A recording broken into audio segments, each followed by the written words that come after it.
많은 신앙인들이 하느님과 그리고 그리스도에 관한 이해에 있어서 상당히 오해를 하고 있는 부분이 있다는 것이 오늘날 신앙의 심각한 문제 중에 하나가 되겠습니다.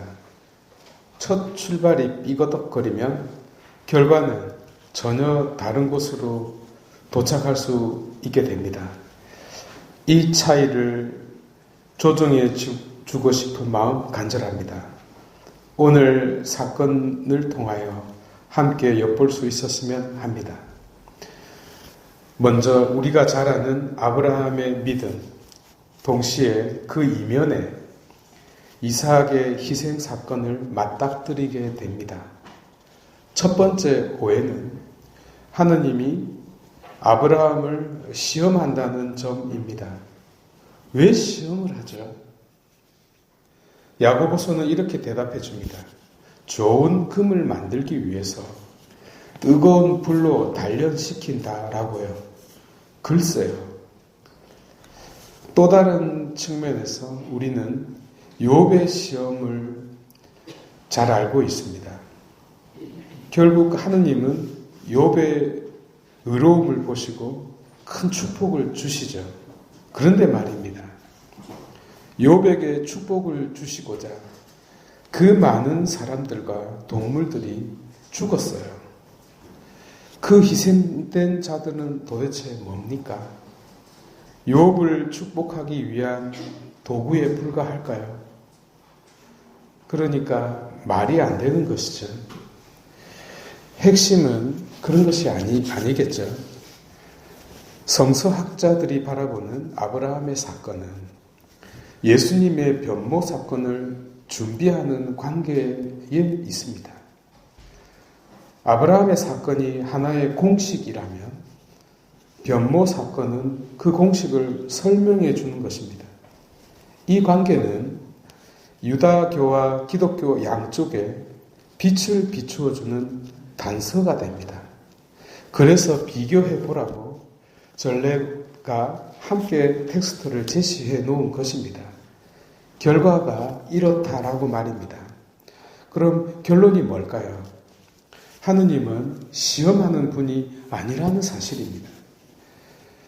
전능하신 하느님께서 모든 것을 다 알고 계신 하느님께서 나에 대해서 잘 몰라서 나를 시험해 보고 그 결과에 따라서 귀납적 결론을 내리겠다는 뜻일까요?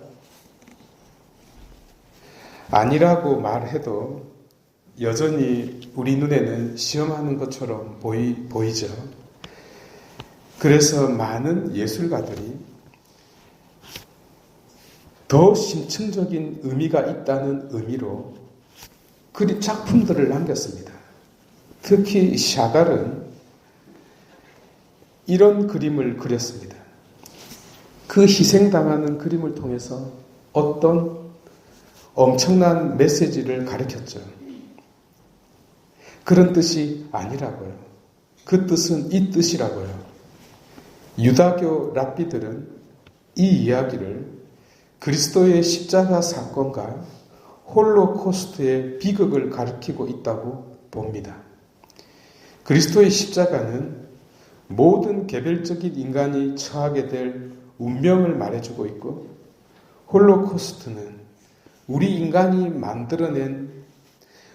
인간의 죄악이 만들어낸 모든 비극을 가리키고 있다고 말입니다. 이 유다교 랍비들은 성경의 박사들입니다. 기독교보다 더 깊이 알고 있는 분들입니다. 그래서 이렇게 명확하게 결론을 내리고 가르쳐 줍니다. 하느님은 아브라함의 믿음을 요구하지 않았다. 동시에 이삭의 희생을 요구하지 않았다는 겁니다. 이것이 핵심입니다. 그러면 도대체 뭐냐라고 질문하겠죠. 메타노이아, 회개, 곧 돌아섬에로 모두를 초대하고 있다는 겁니다. 더불어 그 어떤 희생제사도 필요치 않은 분이라는 것을 선언하고 있다는 거죠. 왜요? 당신 자신이 희생제물이 될 계획을 가지고 있으니까요. 우리의 몸값과 희생이 필요한 것이 아닙니다. 이 대전제 하에서 변모 사건을 바라보면 이제 눈이 뜨이게 됩니다. 마르코는 앞에서도 계속 그리스도의 죽음에 대하여 이야기를 하고 있습니다.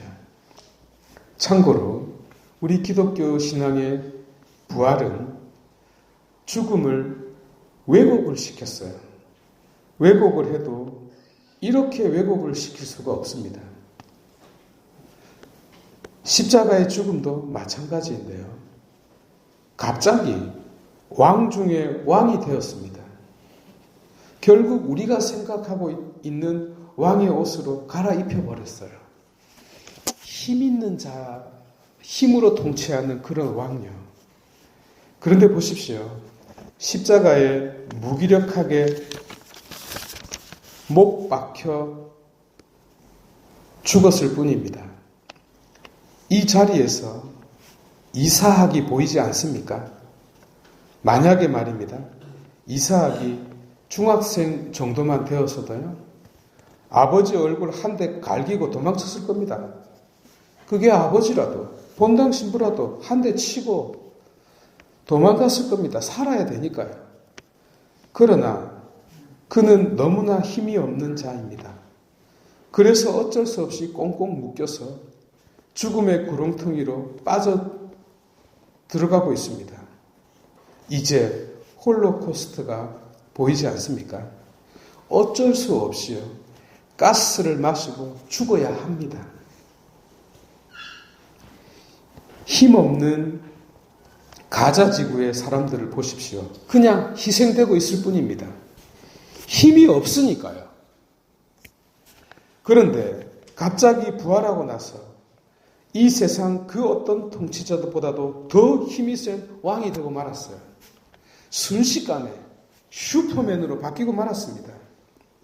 우리에게는요, 아무런 힘도 없는 어린 양처럼 저 십자가에 달려 죽임을 당한 분이 필요할 뿐입니다. 그리고 그분이 우리의 그리스도입니다. 이것만으로 충분한 겁니다. 부활은 필요 없어요. 제 말을 오해하지 마시기 바랍니다. 십자가 사건은 그래서 역사적 사건이지만 부활은 믿음의 범주에 속하는 거예요. 그리고 십자가 자체가 이 고통의 인생을 살아가는 우리들에게 최고의 위로를 주는 겁니다. 부활은 우리가 예상치 못한 선물과도 같은 거예요. 그러니까 열애로 두는 게 좋아요. 우리가 감사해야 할 일은 우리에게 일어날 최악의 경우를 당신이 몸소 겪으셨다는 점입니다. 지금도 얼마나 많은 홀로코스트가 만들어지고 있습니까? 아니, 만들어내고 있습니까? 그 만들어내고 있는 주체가 누구입니까? 바로 우리들이자 우리들의 죄악입니다. 그래서 당신 자신을 희생하여 이 비극을 멈추고자 저렇게 두 팔을 벌리고 있는 것이 아니겠어요? 부활이라는 결론을 너무 쉽게 내지 마시기 바랍니다. 부탁드릴게요. 유다교 랍비들과 기독교 교부들은 그래서 이사학의 희생제사와 변모 사건 이 두 텍스트를 고통과 죽음의 인생을 걷고 있는 우리들을 위하여 영원한 신비 안에 두었습니다. 영원히 우리가 묵상해야 될 최고의 텍스트이기 때문에요. 이것만으로도 충분합니다. 우리에게 가장 큰 위로를 주고 우리가 가장 많은 것을 생각하게끔 해주고 참으로 우리를 회개로 이끄는 그리고 참으로 현재 진행형으로 고통받고 외롭고 말할 수 없는 고통 속에서 허우적거리는 우리들에게 조용한 그러나 가장 강력한 위안을 주는 텍스트라고요. 모두 일어나셔서 신앙 고백하도록 합시다.